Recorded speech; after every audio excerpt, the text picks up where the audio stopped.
1, and maybe he'll join us shortly. And item number 2 is we open up for public comment. If you're here to comment on anything on the agenda this afternoon, you can step up to the microphone, and we'll give you 3 minutes.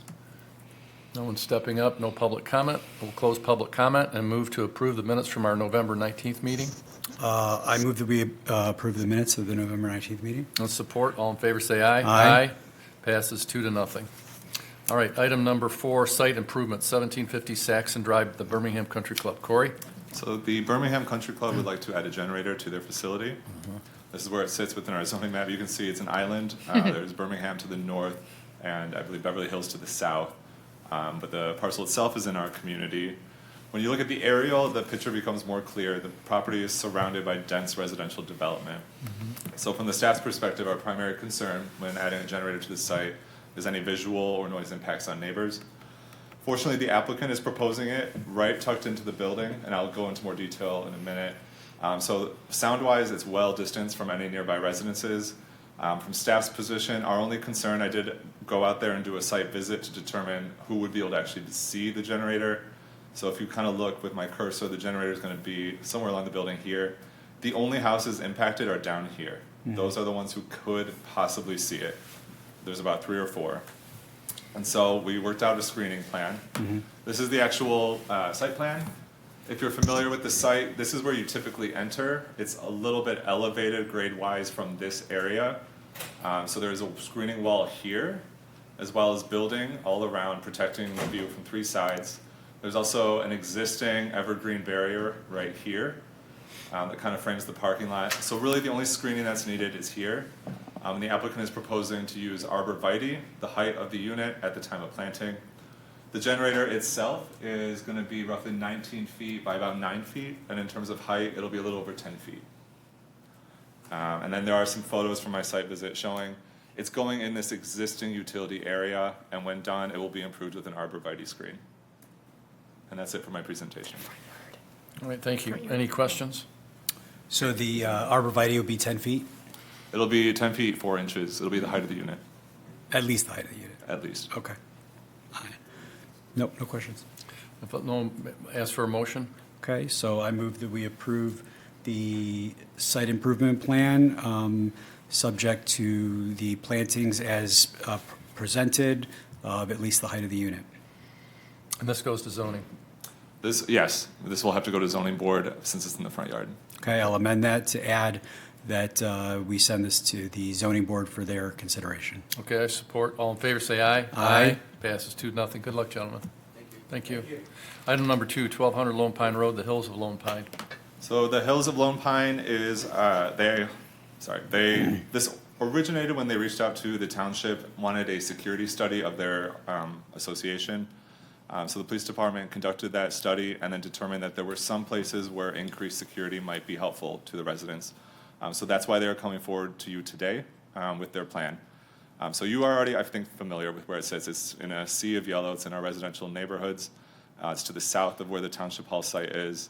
The actual development matches the zoning map. Here's their actual plan. Unfortunately, it's color-coded, which I think helps a lot. So the existing fence is this red here and here. That's already in place. They are seeking to extend it. It's an ornamental fence. They want to extend it this light blue. They're going to be filling in this gap, extending it here and down here. And then lastly, they're also proposing some area where there will be a 6-foot-high chain link fence, and that'll be located here. We're adjacent to the Lutheran Church. And so this gives you an idea of what their proposed ornamental fence will look like. It'll be made of aluminum, and it'll be painted black. The chain link fence, I don't know if it'll be painted black, but it will be a typical chain link fence. And then there are plenty of photos in your packet going over the existing. You can kind of see it here, the existing ornamental fence. They're just seeking to expand it. Almost everywhere they're proposing it is well screened with existing vegetation. There's plenty of photos to emphasize that point. Yeah, they're just closing some gaps they have there. Yeah, I've driven down Echo Lane. You can see some, Echo Road, you can see some gaps. Yep. You're filling it in. Yeah, if you'd like to introduce yourself. Yes, and Patrick Funky, Dual Landscape Architecture. Hi, Patrick. Thank you for hearing us today. There is an existing farm fence. I tried to, it's hard to see because there's so much vegetation. Right. We're just looking to replace that in the in-between and match the existing fences with the ornamental aluminum. And then, if you don't mind just going to the church parking lot, it's in the back 40, and this is where the police department mentioned to Matt Grant, the property manager, that the biggest concern for security, because it's a dark parking lot by the dumpster.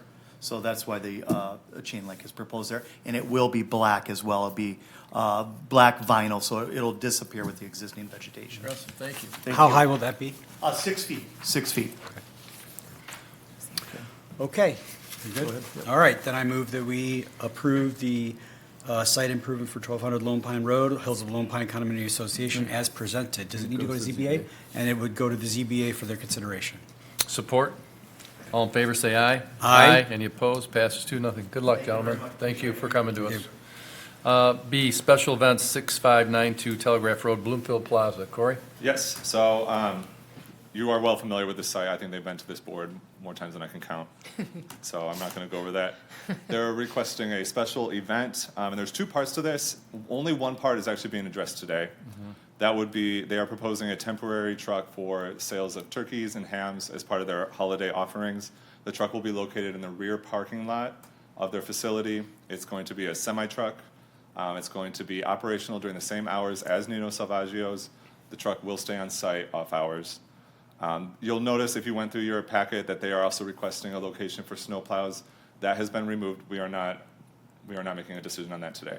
It's just on the hams, the turkeys. Just on the sales of hams and turkeys, it will be temporary, 2 weeks, starting, I believe, today, or maybe tomorrow. It's because they sell so many of them that they have to keep it back up So to is it reload. storage, or is it actually going to be a point of sale? I'll defer. It's just a If you refrigerator. could come up here. Go ahead. Yep. If you can come up. Yeah, just, and introduce yourself. Hi, I'm Michelle Kennedy. I'm the property manager at Bloomfield Plaza. And Nino Salvaggio's, it's a refrigerated truck that is locked, and it's just strictly for their overflow for hams and turkeys for 2 weeks, just for the Christmas season. Nice. But is it storage, and then they take the stuff inside to the store? Yeah, yeah, it's Okay, just so they're storage. not operating, somebody no, comes no, up it's to the just truck storage. to buy it? No, it's just storage. Okay. They don't have enough room in the No, that makes perfect sense. Okay. Okay. Okay, then, and is this going to be a recurring thing every year, or is this a one-time approval? Right now, that's where their sales are. Okay. So we won't know until next season what Okay. the sales will be like. So we'll just make it for. Yeah, Andrea, is this for one season? Is our approval for one season? Well, typically, especially because this is the first year. Yeah. So if they wanted to do it next year, we would ask that you come back next Yeah. year. Yep. And then after that, if they chose to do it in the same time frame, same location, everything's the same, then we could grant a reoccurring if the board was okay with that. I just want to make sure that we have an end date, so in the motion, we can determine what the removal date is, so that the applicant as well as our department is aware of what that deadline date is. Yeah. And the application calls for the last 2 weeks of December. Yeah, it's just for the holiday So, season. do you need it through 12/31, or do you need it through the first week of January? Oh, no, just 12/31. Okay. It's just a Christmas thing. Got it. Yeah. Okay. So I move that we approve the special event application for the last 2 weeks of December, ending December 31st, 2025. Support. All in favor, say aye. Aye. Any opposed? Passes 2-0. Good luck. Yep, happy holidays. Thank you for that. Thank you. Yep. Did I need to? And item number 5, general business. Anything new with recent design review board approvals? No. And our next meeting is scheduled for Wednesday, January 7th. We want to wish everybody a happy holiday and a happy new year, and we will see and move for adjournment. Move. Thank you.